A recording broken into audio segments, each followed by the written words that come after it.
Ya, yang pasti kemarin sejak tidak hadirnya kuasa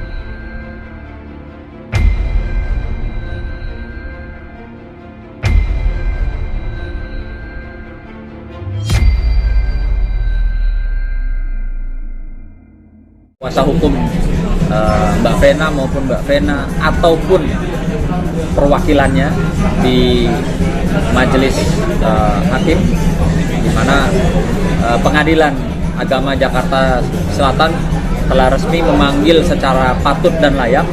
Namun demikian undangan atau relasnya itu tidak direspon dengan baik. Itu nomor satu yang kami sayangkan. Sehingga menurut Majelis Hakim akan mencoba mengundang lagi baik kuasa hukum, perwakilannya ataupun kehadiran daripada termohon, dalam hal ini Mbak Vena Melinda, di hari Kamis tanggal 23 Februari 2023 besok jam 9 pagi. Nah, itu yang terkait dengan proses menggugat perceraian. Namun demikian, ada yang harus saya sampaikan, karena dari minggu lalu Mas Ferry Irawan ya ada menulis surat kepada saya memberikan kuasa untuk melakukan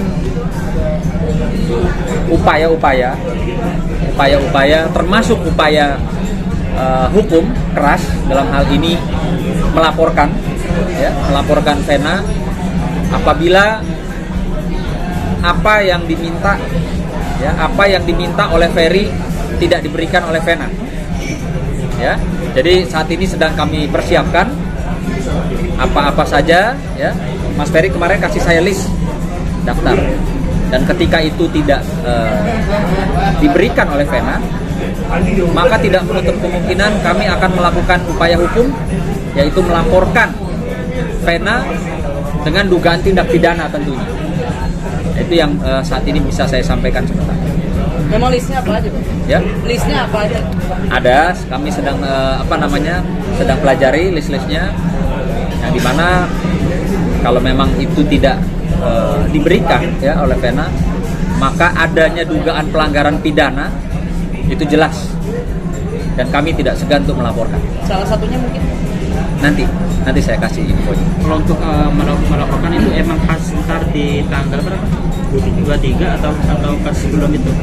Ya, saya berharap sebelum tanggal 23 itu apa yang diminta oleh Mas Ferry tentunya dapat dipenuhi oleh Vena. Tapi kalau tidak, ya saya juga harus berkoordinasi dengan Mas Ferry apakah nanti saya sampaikan langsung di Pengadilan Agama ya melalui kuasa hukumnya atau bagaimana. Tapi itu terkait finansial atau apa, Bang? Ya, terkait banyak hal. Nah, biasanya kan pakai somasi dulu, Bang. Ya. Nah, ini tanpa somasi langsung lapor aja. Oh, enggak. Pastinya nanti kan ini dia. Saat ini kami sedang persiapkan legalitasnya, dan kami sedang inventory apa-apa saja yang memang itu seharusnya diberikan kepada Mas Ferry. Berarti ini ada hubungannya dengan statement ibunya Mas Ferry kemarin tentang semua yang Vena keluarkan, maksudnya tidak bekerja atau itu salah satunya kan? Kalau itu tidak ya. Maksudnya artinya kalau masalah nafkah, apa yang sudah diberikan Ferry ya tentunya itu menjadi memang haknya seorang istri ya, diberikan oleh suami. Ini di luar daripada itu. Atau dari pencemaran nama baik itu bukan, Bang? Oh, bukan. Ini lebih keras lagi pidananya kalau memang nanti Vena tidak memberikan. Jadi bukan masalah pencemaran nama baik, tapi lebih kepada adanya dugaan pelanggaran yang dengan ancamannya cukup keras, di atas 4 tahun. Kalau misalnya boleh dibocorin, apa tuh, Bang? Maksudnya dia akan ditindak pidana atas? Ya, saya nggak bisa bicara sekarang, ya, karena saya dan tim sedang mempersiapkan. Ya, lalu kapan? Apakah sebelum akan saya sampaikan, atau pada saat besok hari Kamis tanggal 23. Ini yang masih jadi bahan pertimbangan kami. Mungkin karena juga hari Minggu kan, saya tidak bisa berkoordinasi atau komunikasi dengan Mas Ferry, sehingga saya baru bisa jawab minggu depan. Tapi yang pasti, dan saya dapat pastikan, kalau memang Vena tidak memberikan apa yang diminta oleh Ferry ini, dugaan keras tindak pidananya bisa saja terpenuhi. Ancamannya berapa tahun kalau dari Bang Suna sebagai pengacara, dari list juga yang dikasih? Ya di bawah 5 tahun, di bawah 5 tahun. Tapi ini ya sebenarnya kalau sampai jalur pidana kan tidak diinginkan. Tapi kalau memang itu hak daripada Ferry sudah sampaikan, bro, tolong ini hak saya, katanya. Nah, kalau kita keadaan Mas Ferry sekarang seperti apa, kan dari awal ke sekarang belum ada informasi tentang kabarnya tentang beliau ini seperti apa di rutan. Alhamdulillah baik, kabarnya baik. Ya memang agak kurusan ya, agak turun berat badannya. Tapi kemarin saya juga menyampaikan melalui adik kandungnya yang ada di sana, kebetulan lagi besuk, bahwa Mas Ferry harus kuat. Nggak mungkin Mas Ferry dikasih cobaan seperti ini sama Tuhan, sama Allah, kalau Mas Ferry nggak kuat. Jadi kalau Mas dikasih cobaannya ini, artinya Mas kuat untuk melewati. Yang saya minta, Mas Ferry juga harus nanti menyampaikan apa adanya sesuai dengan fakta, tidak dilebihin, tidak dikurangin. Pada saat nanti proses persidangan dugaan KDRT-nya disampaikan. Ya, artinya kalau memang ada KDRT, sebagai laki-laki Ferry harus ngakui. Harus mengakui, karena di proses nanti pengadilan, hakim pasti akan menanyakan, Mas Ferry, Anda dituduh melakukan KDRT yang katanya menyebabkan hidungnya itu keluar darah, hidungnya korban. Dengan cara bagaimana Anda melakukan KDRT? Nah, itu akan ditanya nanti sama majelis hakim. Dengan cara apa? Dengan bagaimana Anda melakukan KDRT? Apakah Anda tonjok, Anda tempeleng, Anda benturkan ke benda keras? Nah, itu nanti akan terungkap tuh faktanya di sana. Di persidangan akan diungkap seperti itu. Jadi saya minta Mas Ferry harus ngomong sejujurnya. Ya, kalau Mas Ferry nempeleng, ngomong nempeleng. Kalau nonjok, ngomong nonjok. Tapi kalau tidak, ya sampaikan juga tidak. Gitu loh. Tidak ada desakan atau paksaan, tekanan nggak ada di sana. Karena itu betul-betul area persidangan itu murni bicara fakta, nggak bicara adanya tekanan, orang harus ngaku ini itu, nggak bisa. Nah, untuk kasus ini dilaporinnya di mana? Yang mana? Kasus yang ini dari list Ferry itu. Yang dugaan tindak Oh, bisa di Jakarta. Di Jakarta. Bang, salah satunya juga yang kemarin dibilang sama Mas Ferry itu yang dia disekap gitu juga ada sih, nggak boleh keluar segala macam. Itu salah satunya kan, Bang? Itu kan menurut keterangan Vena sendiri ya, yang disampaikan ke ibundanya Mas Ferry. Iya. Gitu loh. Nah, cuman sejauh ini sih belum bicara untuk ambil upaya-upaya hukum dari peristiwa itu. Jadi tapi ini dari peristiwa yang lain. Dari peristiwa yang lain, dan saya dapat pastikan kalau tidak diberikan pasti ada sanksi pidananya. Itu kalau di tanggal 23 nih dua-duanya pasti ada nggak, Bang? Atau Ya saya berharap hadir. Jangan kayak kemarin lah. Artinya gini, harusnya kan pengacara senior itu mencontohkan kepada para juniornya, kepada masyarakat, bahwa ketika kita dipanggil secara patut, resmi dan pantas oleh pihak pengadilan, seyogyanya kita datang.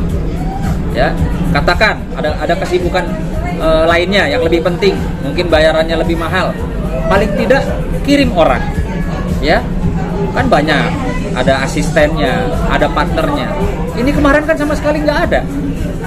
Termohonnya Vena tidak ada, kuasa hukumnya tidak ada, perwakilan dari kantor hukumnya juga tidak ada. Nah, ini yang sangat saya sayangkan. Artinya ini bagaimana kalau pengadilan saja memanggil, pihak mereka tidak datang. Ada yang berkomentar, ya kan biar cepet bang, biar cepet putus. Oh, nggak gitu juga, etikanya nggak begitu. Etikanya siapapun kalau dipanggil untuk urusan hukum, toh juga dari awal kan yang kepengen menggebu-gebu mau cerai kan pihak mereka, harusnya datang. Gitu loh. Kalau bukan si abang senior ya kirim yang junior, tapi paling tidak hargai hukum hargai panggilan resmi dari pengadilan. Itu. Lokasi pelaporan resminya di mana ini, Pak? Di Polda kah, di Polres? Atau di Polres? Ya, jadi gini, kalau saya sih jujur ya, kalau saya kan kerja nggak pengen lama-lama gitu loh, nggak pengen banyak teori. Saya pengennya sih segera, kalau bisa laporin saya laporin. Ke? Ya, tapi kan memang harus ada mekanismenya di sini. Ya, harus kita pertanyakan dulu, kita minta dulu.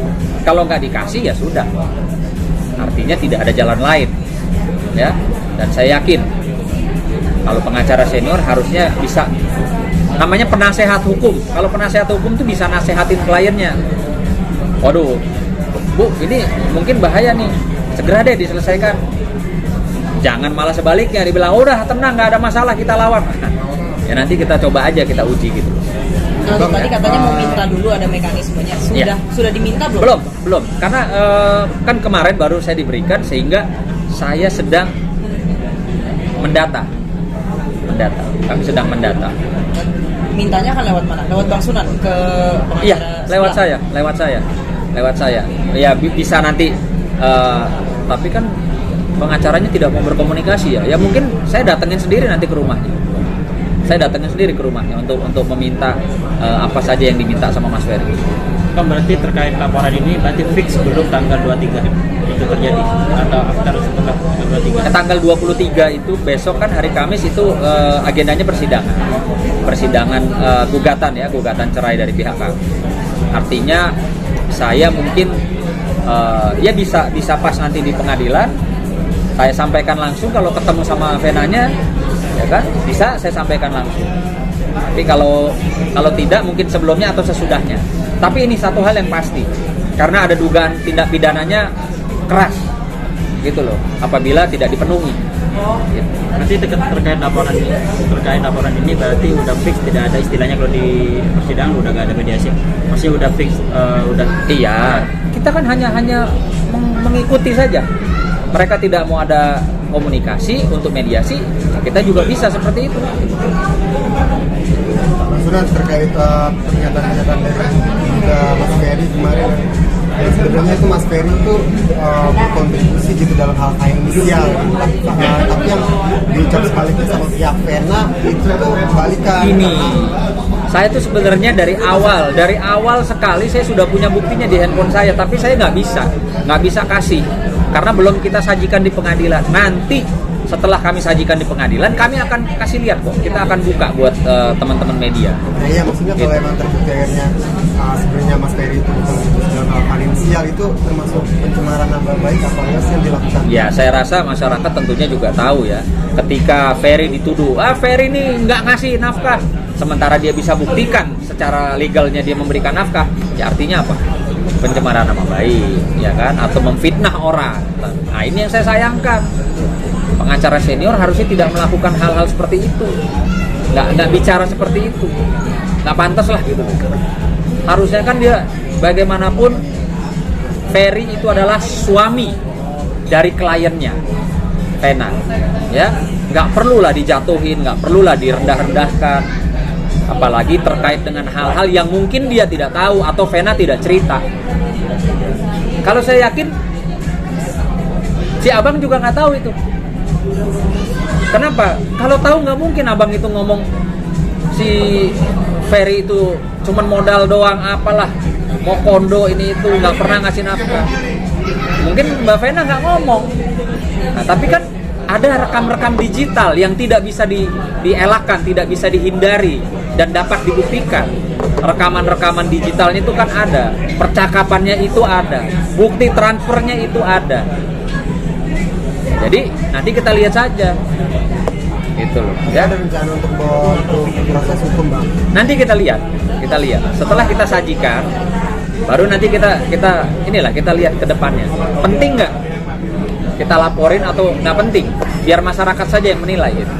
Karena buat saya mungkin saat ini lebih orang memikirkan sanksi sosial daripada sanksi hukum.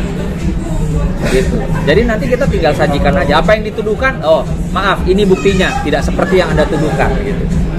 Lebih kepada ke situ sih. Saya ingin membuktikannya bukan dengan laporan polisi, tapi lebih kepada Anda mengatakan, ini loh buktinya kan gitu. Jadi kalau yang soal kekejaman-kejaman Mbak Vena itu yang kayak sekap segala macam itu mau boleh keluar diproses itu. hukum nggak? Ya nanti kita lihat seperti apa. Nah ini juga kan yang disayangkan selalu hanya bercerita di sisi yang seolah-olah ya terkait dengan KDRT saja, nggak cerita tuh baiknya Mas Ferry bagaimana, nggak cerita tuh apa saja yang dia sudah lakukan kepada Ferry, nggak cerita kan. Nah keluarga juga sudah merasa ya udah kita udah nggak bisa diam, toh mereka sudah tidak mau berkomunikasi, tidak mau baik, tidak mau damai, ya sudah.